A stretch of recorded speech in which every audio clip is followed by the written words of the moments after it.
Hey, everybody, it's Ryan. Thanks for downloading today's show. And just a reminder, as always, Wake Up War Chant is brought to you by our friends at For the Table, Madison Social, Central and Township in the heart of College Town.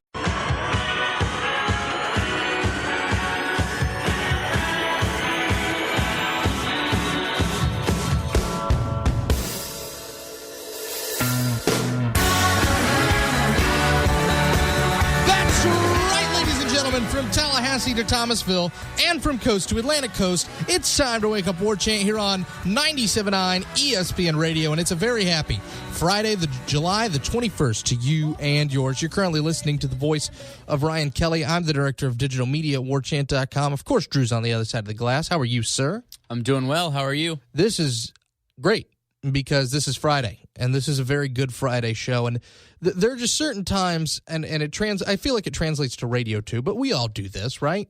Where sometimes when you're at your job and it just feels a little different because it's a Friday, and you feel a little bit more pepped and ready to go, and this definitely feels like one of those Friday shows. I don't know if it feels like that to you, but I am rearing and ready to go. We've got some good stuff to get to today. Michael Langston's going to join us next segment, as promised, and we are going to talk some Jimbo Fisher recruiting camp, and of course, Justin Fields showing up to Jimbo Fisher camp yesterday. We'll talk about his status. We'll somewhat continue the conversation that Drew and I had yesterday about him, so make sure you're around for that.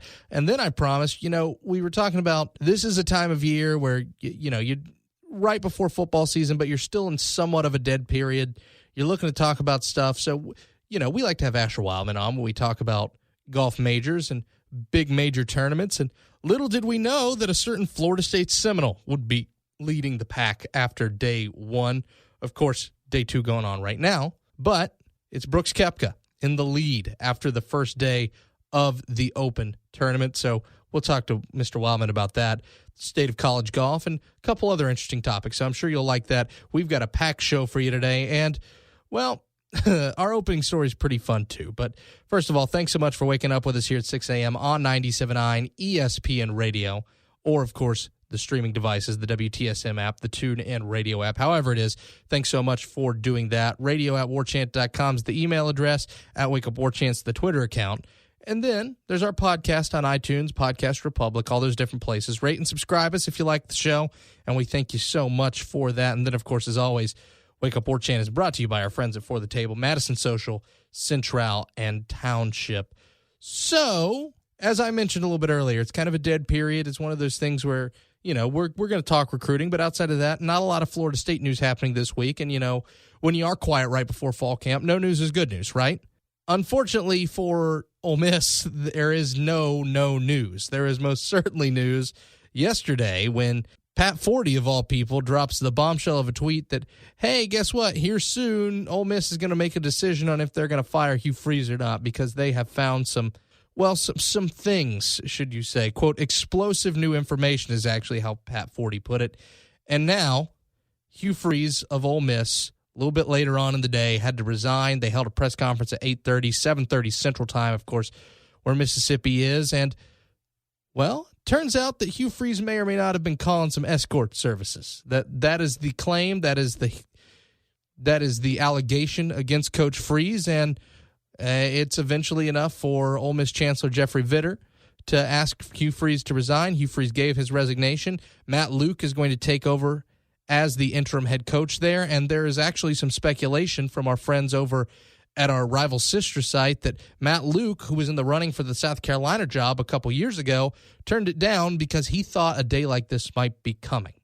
So here's what I find crazy about this, because we don't have all the time to go over all the specifics of this case and all the specifics of this story, but Hugh Freeze, if you follow college football, when you hear about some of the stuff that's gone on at Ole Miss over the last 5 years, you just kind of want to take a shower. It's gross. It's uncomfortable. Some of the ways that they've allegedly now, of course, we always have to preface that, gone out of their way to try to find recruits and try to find top talent. And nothing ever seemed to really permanently stick to that program or stick to that team when those allegations emerged. It took Houston Nutt, who, of course, is suing Ole Miss, and his lawyers 2 weeks to find some dirt on this guy. And just like that, he's out. And Camelot and all this ridiculous stuff all the craziness that's gone around this program that's never really been anything, who out of nowhere started recruiting like they'd always been something. Within a matter of 2 weeks, it's all come crashing down for Hugh Freeze. And the best part about it is it was either the president or the athletic director just Monday night was talking about, Hugh Freeze, he's the guy that we want at the helm. He paints this perfect picture of our program. He's the guy we want leading our boys. He sets a great example, this and that. This has been as poorly handled a situation as I can remember in recent memory with a scandal. It's insane.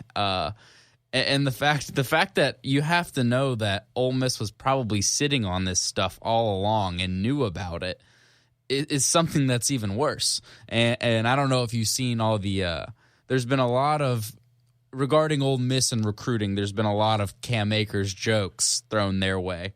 I saw a lot of it. And with this, Cam Akers' recruitment is finally over. I guess he really is a Florida State Seminole.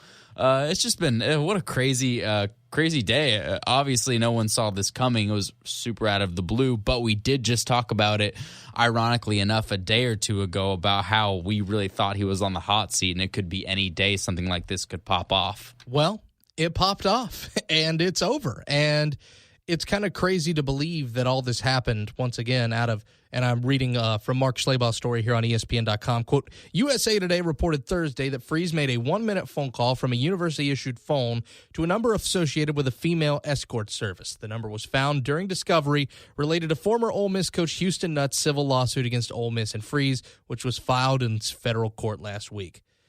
6 days of Freeze's phone records from early January 2016 were turned over to Nutt's attorney, and Freeze was allowed to redact personal phone calls before the records were released.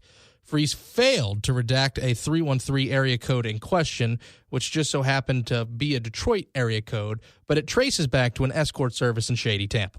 What a story. You bring up Cam Akers and you bring up the recruiting thing. Here he is, this kid who's kind of asked to be the savior of Ole Miss football. All this stuff has come crashing down. All this stuff is swirling around us. Cam, you're the best prospect out of Mississippi in at least a decade. You have to come save this program. And I know this is an original thought. I know a couple different folks have posed this question on Twitter last night. How much did Akers know about maybe some stuff like this? How much did some folks in that administration know about stuff like this? And they were just hoping, hey, just don't do it again, Hugh. We're going to keep this in the dark. We're going to do you a solid. You need to go out and win for our football team. Did any of this finally boil over and fester over, but the fact that maybe some folks knew about it maybe kept some recruits away? I think more so the idea of something like this that could happen is what kept recruits away. I won't say that Cam Akers knew something like this for sure. I mean, because I doubt that Ole Miss would disclose something like that to him, because then he's definitely not going to come. Well, I definitely don't think Ole Miss would, but I think maybe someone with an axe to grind would. I mean, let's face it, Hugh Freeze made plenty of enemies while he was at Ole Miss. And again, we're just speculating here. This is not right. Something we've heard. This is not some rumor through the grapevine, but it's worth asking, and it's worth discussing. I think it's probably just the same thing. It's just they told him, look, we don't know what. We've heard some things maybe. I'm just letting you know that if you go there, you're going to possibly be facing some NCAA sanctions, and that's not your cross to bear. We heard time and time again that was possibly Jimbo's pitch to Cam, that he didn't have to take that bullet. It wasn't his responsibility. I just think if anything, like I said, it was more so of just coaches reminding him over and over again, look, we're not sure what. I guarantee you no one knew of this, because I think it would have come out sooner had they have. But they knew that something had happened and something was coming Ole Miss's way, and we saw that today. And it is kind of crazy that as Teflon as Ole Miss seems as it's been, as much stuff has been thrown against them, and it just never seems to come back to bite them, that it's something personal that failed with Hugh Freeze. It's a personal failing. It's not a, hey, we cheated in the program or we did what it took to win. To a certain extent, that happens everywhere in college football. Maybe not to the extent that Ole Miss did it. Maybe not to the complete overreach that Ole Miss did it. But that kind of happens everywhere. I mean, let's face it, BYU has cheated in football. Let's be real here. Everybody has. But the fact that it's a personal failing, when Hugh Freeze always likes to paint himself very high on a moral high horse, he's always kind of kept himself clean and out of it, and and the program with him as the face seems so unself-aware, or maybe even to a point defiant about some of the stuff that's gone on there. I mean, he even said at SEC Media Days a couple weeks ago, quote, "This is the 5th year in a row I've been here and I can't talk about our players," when he's talking about off-the-field issues. Well, dude, that's kind of your fault, and that's your responsibility, and that's something you've got to own. And here, 5 years later, it's finally come back to bite him. Yeah, and I think what you're seeing here, too, as well, is that, like you said, sooner or later, all this stuff is going to come out. And he's painted himself in such a light, and it just, at the end of the day, you can't hide things like this. And yes, everybody does cheat to a certain extent. There's so many tedious little NCAA rules, but he knew what he was doing, and things like this, he might be blackballed. He might not get another job in college football. I don't know.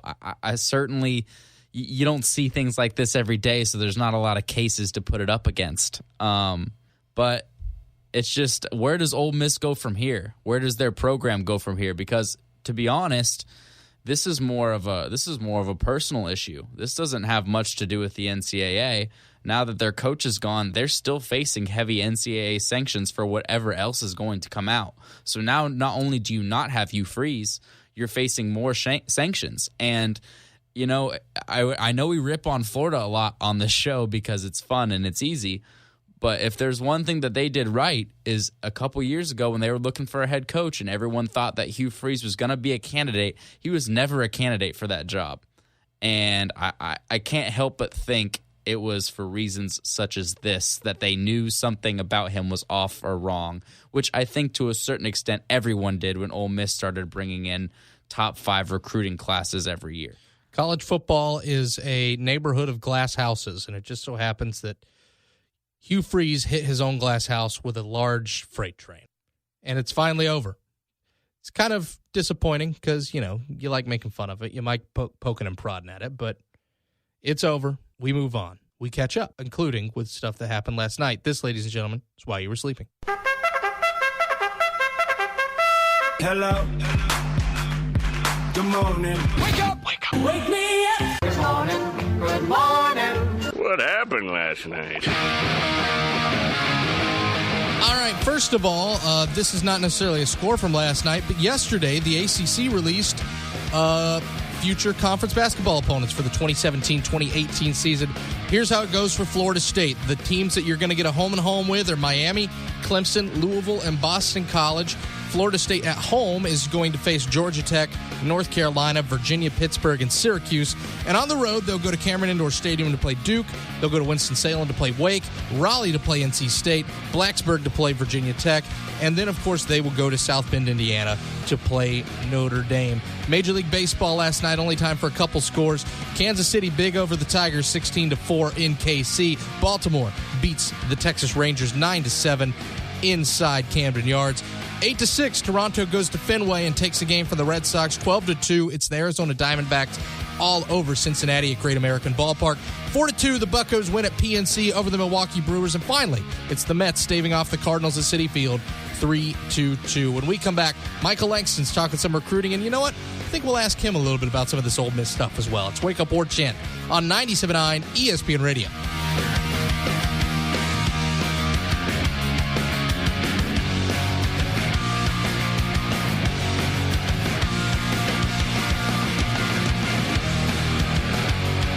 Wake Up War Chant on 97.9 ESPN Radio is presented by TNT Golf Cart Supercenter, your one-stop shop for all your outdoor entertainment. Here's Ryan Kelly.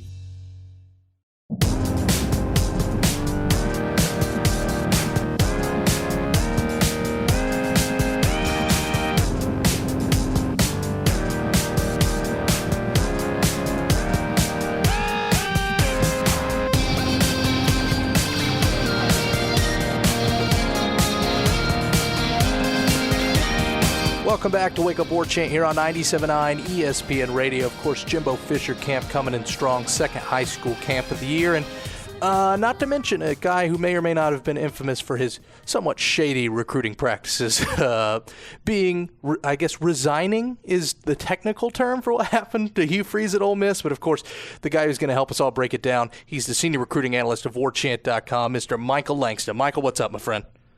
Hey, man, what's going on? Well, first of all, did you see the whole Hugh Freeze thing coming? I'm not really surprised.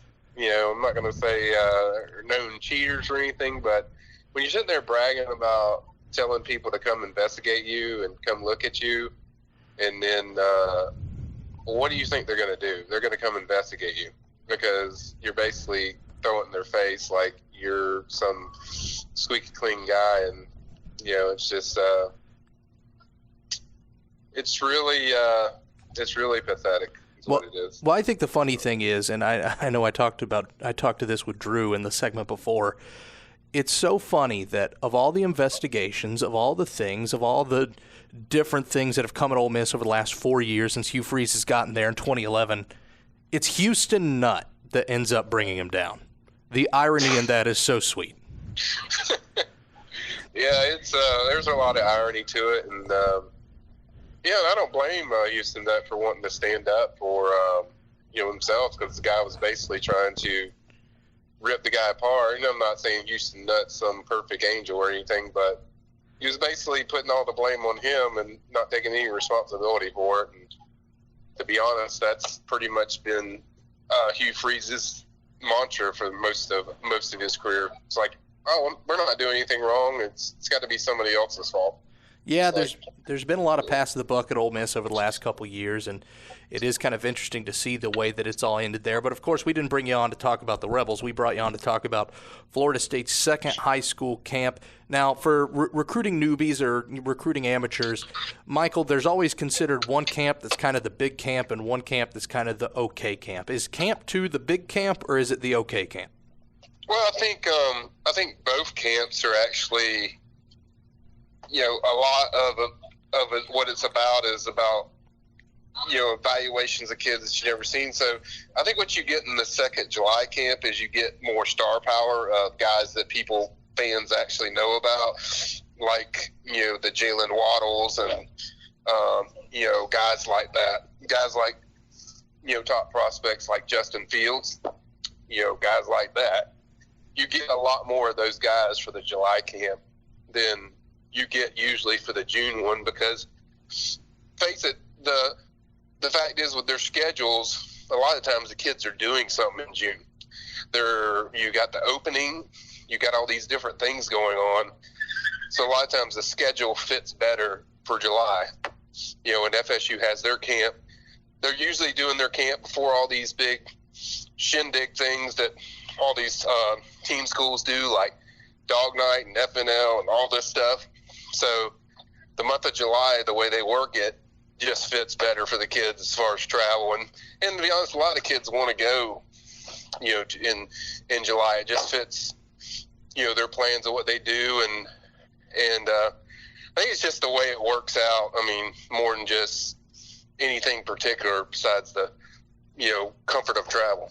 Michael, I feel like we bring this up about once a segment, but it certainly makes sense in that it's always nice to remember these guys are just kids. And when you're a kid and you just get out of school, you immediately don't want to go to football camp, especially if you've just gotten done with spring practice and jamboree and stuff like that. You want to go have fun and you want to go enjoy your summer. So to kind of have this camp later on in the year is a good thing. And Michael, you mentioned Mr. Fields, and I will give you a chance to brag. You stuck to your guns and say, he's showing up to this camp, he's showing up to this camp, he's showing up to this camp, he showed up. Yeah, I didn't, what I basically told people was, I think he's going to visit FSU again. And if he visits, I think it's going to be when the camp is going on. And that's basically what I told people. I didn't say, oh, well, he's coming to Pacific Day, because, his family, for some reason, doesn't want people to know where they're going, or unless it's like public knowledge. So, to respect them, I didn't give exact day he was coming, but I already knew when he was coming, and I've known for a while, and I think FSU's known. So, it wasn't hard to stick with something that you already knew, but, that's why I cracked up when I see a lot of people on the message boards, and they're like, well, he doesn't sound like FSU's a priority because he's never visited him. It's like, well, he's visited him 3 times in 2 months. So, I mean, I'd say that's a priority. Yeah, and Fields is certainly, you give the kid and his family credit. They've most certainly been visiting all the places that really have his interest and have his eye. There's a lot of talk that it's Florida State and it's Georgia. Is that what you're hearing? Yeah, I still think it's that way. I mean, there's talk he could go to FNL on Friday, but it's possible if the visit for FSU goes well, he could extend that visit and maybe not go to FNL until like maybe Saturday. So it's possible he could stay an extra day at FSU. And let's face it, I mean, people have been to FNL, and I know Seminole fans that's listening to this, like the color orange and blue anyway. But if anybody's been to this thing, it's like mass hysteria. There's like 700 kids. It's a really confusing little event, but so there's a lot of. So I wouldn't be surprised if that happened. I'm not saying it is, and I'm not saying I've heard that he's going to come, stay an extra day, but it wouldn't surprise me if he decided just to stay like an extra day and then go to Florida like on Saturday when there's nothing going on. So, so I could see that. But either way, as I've said from the start, that everything I've heard lately is FSU Georgia battle, and that's how FSU side feels about it. And I think most of the people I've talked to on the Georgia side feel the same way, that FSU is probably their biggest competition. I think Auburn's in there. I think you have to throw Alabama in there, and I think Florida is certainly in there. But I was always told, too, with this recruitment, it's like the longer it goes, probably the worse off it is for Florida. And I think they're slipping a little. I think they're still heavily in there, but I think they're slipping a little because Florida went out there and officially offered Matt Corral, who's also a 5-star.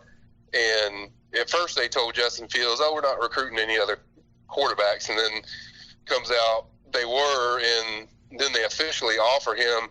So that's telling me, like, they're pretty uncertain that they're going to get him. The fact that they're officially putting it out there, they're offering. So there's a lot of moving parts in this thing and a lot of confusion, but certainly this was a very important visit for FSU. And I've said that on the board several times, that he needs to see everything, the one thing that he hasn't seen, which is being around the players, experiencing that stuff, because he's experienced everything else when it comes to FSU. He's experienced working with Fisher.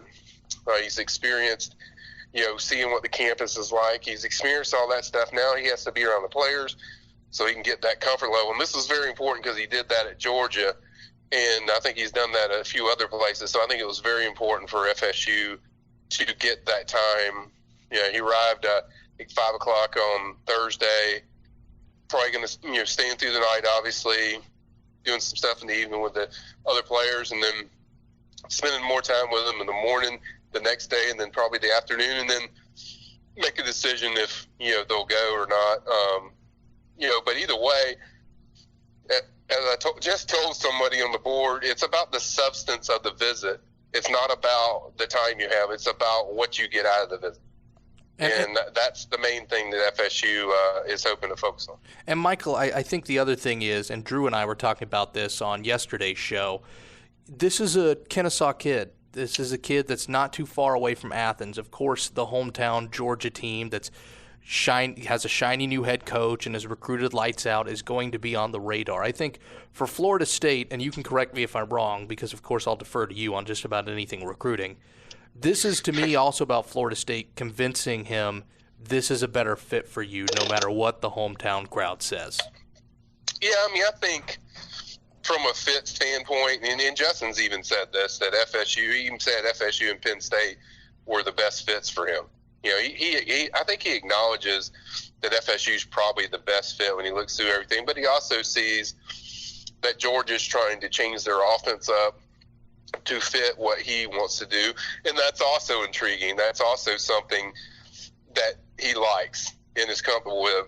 And also there's a lot of, not that it impacts him too much, but there's a lot of guys going there, and that, and there's a lot of friends there, so that helps. But at the same time, in the day, he's going to go where he's comfortable and probably go where the guy that's going to get him, give him the best chance to get where he wants to get, and also just again, how comfortable you are.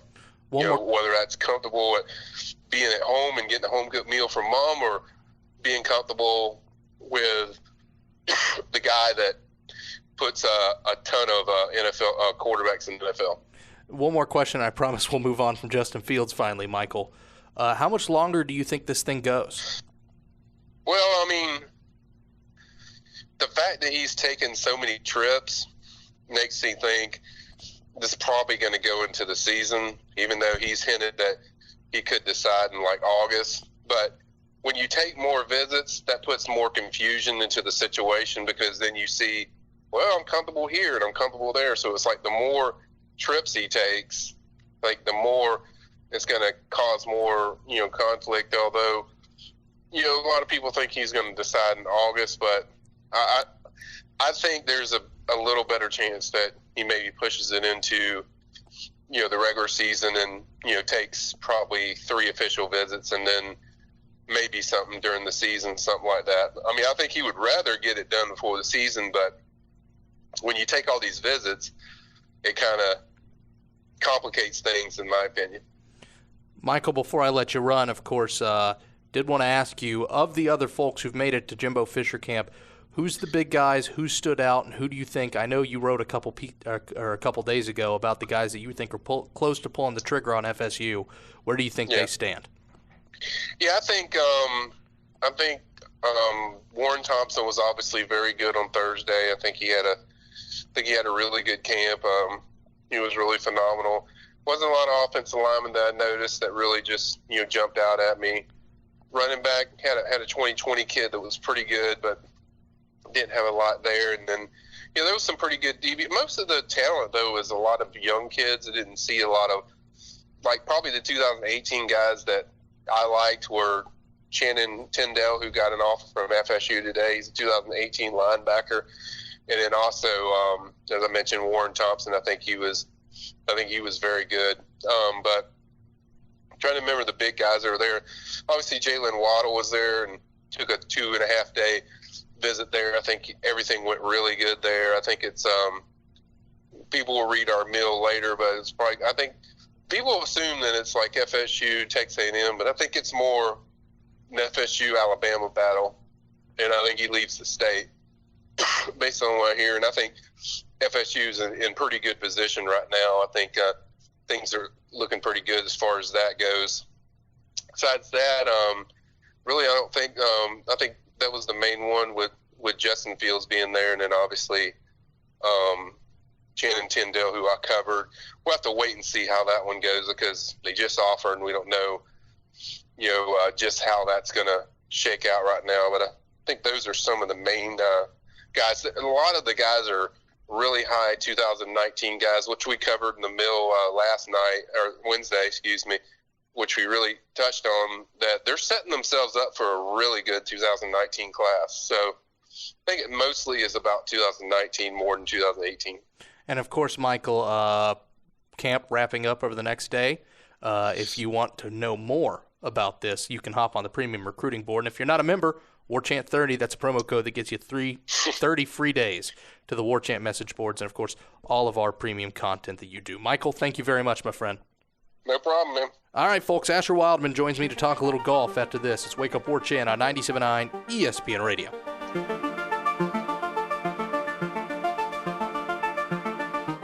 Yes, Florida State just landed a 5-star commitment. I don't see that anywhere online. How did you get that news so fast? I'm on the new WarChant.com app. I get news updates and scores pushed to my phone instantly. How much does it cost? It's free. Just go to iTunes or the Google Play Store, type in WarChant, and install it on your phone. That's it. A free app that keeps me constantly up to date on Florida State sports and recruiting? Wow, that makes it incredibly easy to follow my Seminoles and never miss out. With the app, you'll also get quick access to all the stories and features on WarChant, including the ever-popular message boards that feature thousands of fans talking about the Noles. WarChant.com, your ultimate Seminole source. Wake Up War Chant on 97.9 ESPN Radio is presented by TNT Golf Cart Supercenter, your one-stop shop for all your outdoor entertainment. Here's Ryan Kelly.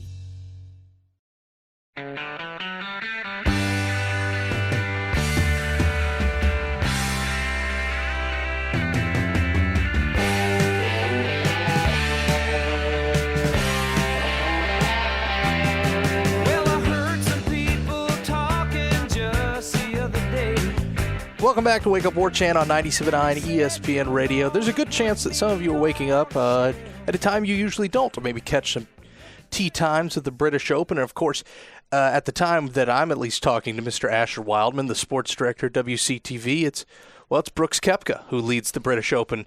And, Wildman, you had a really interesting statistic that you dropped on me yesterday when we were chit-chatting after that first round. Not a lot of people have won the U.S. Open and then won the British Open. It's happened 6 times. It's happened by 6 different golfers 7 times. And the list is pretty remarkable, Ryan. Tiger Woods, I think we can all say we've heard of him. Tom Watson, Lee Trevino, Ben Hogan, Gene Sarazen, and the great Bobby Jones.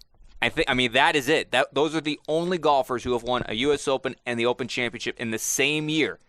And if Brooks Koepka could join that list, holy smokes. That's a pretty exclusive club that he's staring down right now. And, Asher, you know more about the actual ins and outs of golf than I do. You know more about the mechanics, the technical side. Mm-hmm.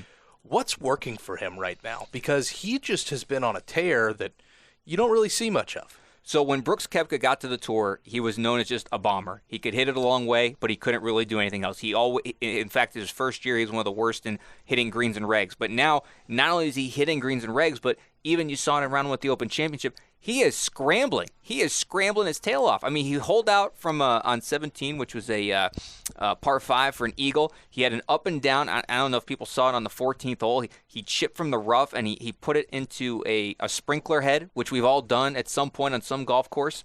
But he's making the pars, and that's what's saving him. It's his scrambling ability, his short game. That has completely done a 180 since he's stepped up onto the tour from Florida State, and that is that's the difference. You know, it's the same old thing. You hit for show, you putt for dough. Well, he's got a lot of dough right now because he's putting really well, and his short game is absolutely phenomenal. Of course, known as a bomber. I mean, you look at the dude; he kind of looks like he's a middle linebacker. I think he looks like Roethlisberger. I see it a little bit. I can see where you're coming from, but man. College golf, just for college golf in general, to not have, some young upstart, but to have this dude come in just a couple years removed from his college days to do this, what does that do for the college game? I know you covered it for a while. Unfortunately, nothing. And it's sad to say that. It really is because, Ryan, people knew Brooks Koepka was at FSU, but nobody wants to go watch college golf. And, I covered it for 6 years. It is one of the greatest games that nobody watches. It's free to go to. Hey, to all your listeners out there, guess where Jordan Spieth was before he turned pro? He was in college playing in college golf events. The one event people will watch is the National Championship.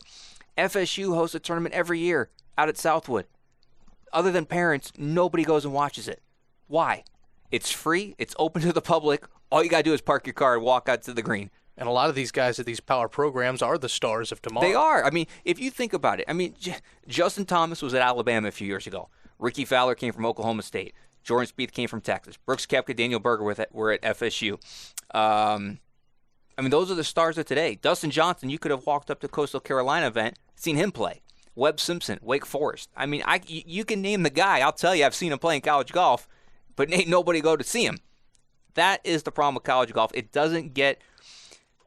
it's just such a tough sell. 1, because, yes, they play so slow, and 2, because the top guys...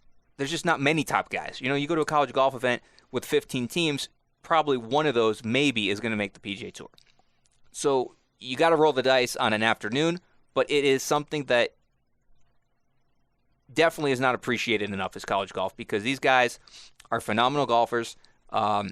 They're better than the weekend warrior that I am and that everybody else is. And you know what? If you've never been to a college golf event, give it a shot. Seriously, just give it a shot. I promise you don't have to pay an entrance fee. Now, of course, the British Open is a strange event in that it's just about one of the few events in sports that's actually going to change in real time while we're on the air at 6 a.m. in the morning. So we don't know what the current scores are going to be as we tape this. But as you look up and down at that leaderboard after day one, Asher, who really stands out to you? Who looked well to you when you got to watch? I'll tell you what, Ryan, we joked about this. I don't know if maybe it wasn't your show, so I apologize. But somebody asked me about this going to the final round of the U.S. Open. How about Hideki Matsuyama, man? I mean, of the big four right now, Dustin, Spieth, Rory, and him. I know Spieth had a great round one, but here we go again. Matsuyama, -2. He's 3 off the lead. He's hanging around. I was really disappointed in Tommy Fleetwood. I really thought the guy who is literally born and raised on that golf course was going to have a better showing. Paul Casey's been really solid. Justin Thomas, there he is again. He's tied for 6th at 3 under. And Charlie freaking Hoffman, bro.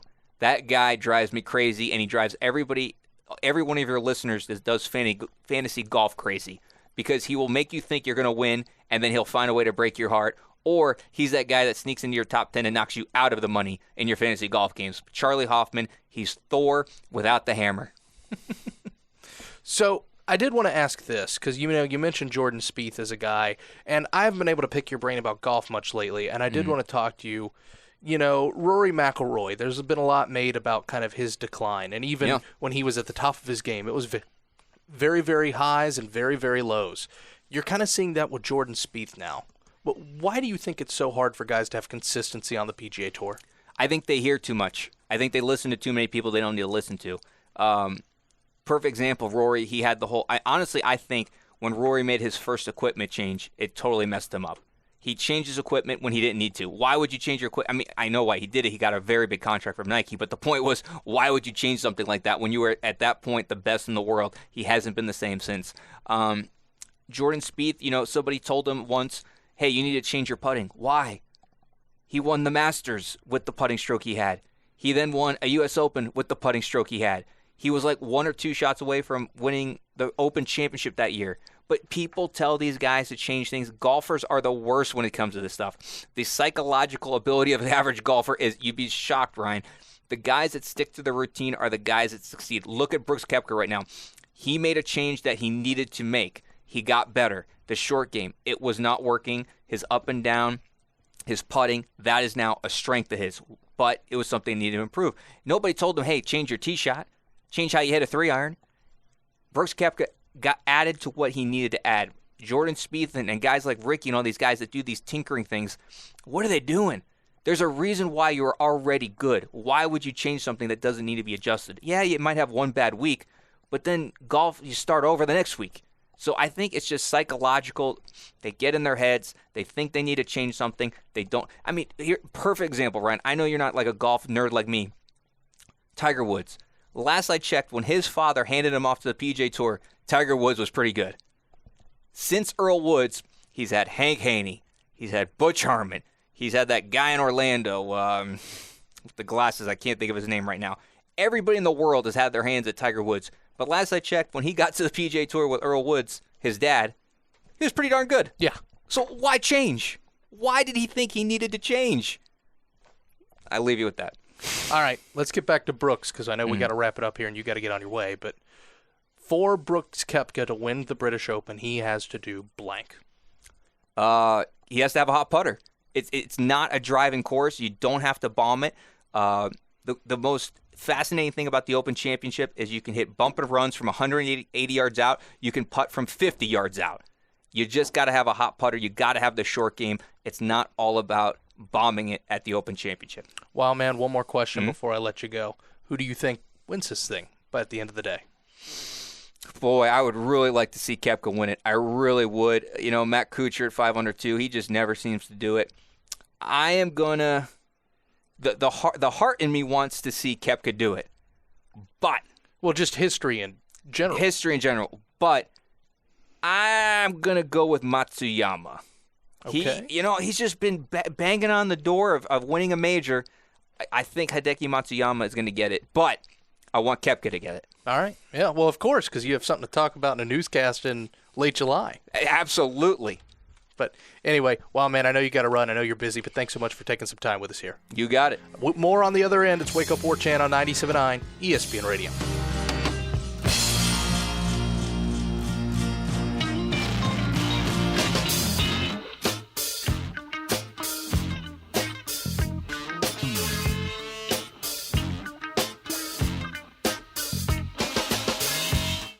Wake Up War Chant on 97.9 ESPN Radio is presented by TNT Golf Cart Supercenter, your one-stop shop for all your outdoor entertainment. Here's Ryan Kelly.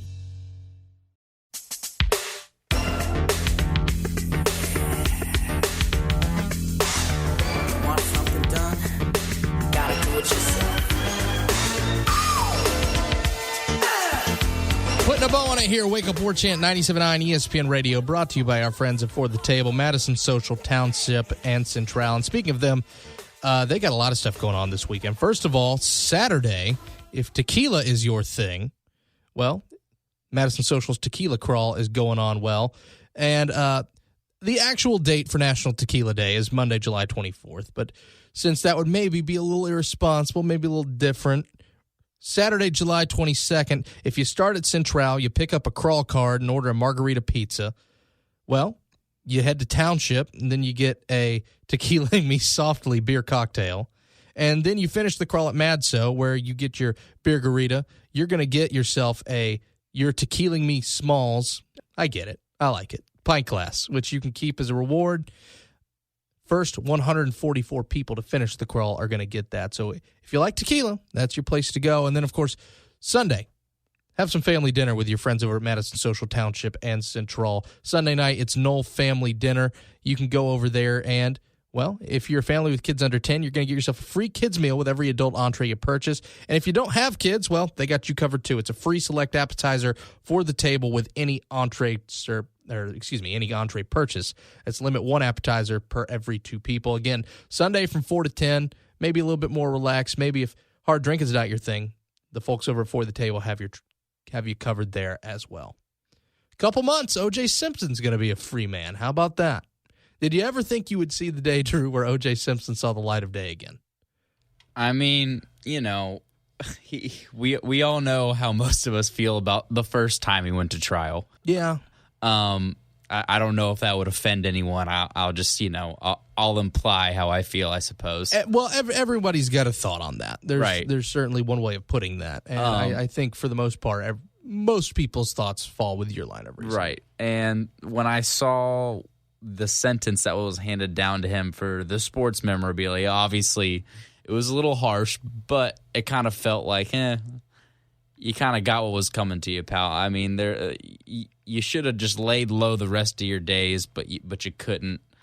And here we are again, and somehow, some way, he's gonna walk out of that prison in a couple of months, and it's just wild. It's wild. His whole life is crazy to me, to be honest. And of course, we were really young when all that OJ stuff happened, and being in a newsroom yesterday over at WCTV here in Tallahassee, talking with Asher Wildman, doing some of the stuff over there, it was so funny to me to see some of the folks who were around and maybe even covering that story on local news when that was going on, to see here we are 20 years later, some way, somehow, we're still talking about O.J. Simpson.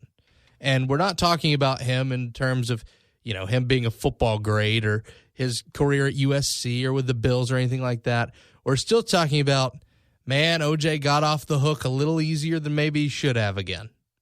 Matter of fact, I think my mom was either pregnant or just had me at the time of all of that. So that was wild to hear as well. Wow. So it's amazing how one man can stay in the spotlight one way or another, dubious or not, for that long. But regardless, he's going to be a free man, whether you like it, whether you don't like it. And I'm sure we'll probably write another crazy chapter of the O.J. saga sometime soon. Drew, thanks to you, my friend. Thank you. Thanks to you guys for listening. Have a great weekend. We're going to be back here on Monday talking a little bit more football on Wake Up War Chant 97.9 ESPN Radio. We'll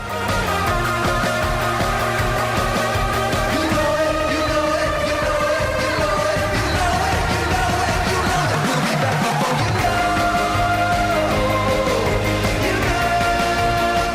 WarChant.com is the ultimate inside source for FSU football and recruiting.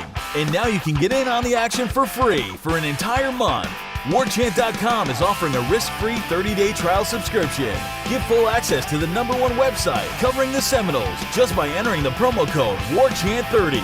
That's WarChant30. Sign up and get in on the world's most active FSU message boards. Receive breaking news, stories from our award-winning staff, plus get exclusive interviews and videos. Just enter the promo code WarChant30. WarChant.com, your ultimate Seminole sports source.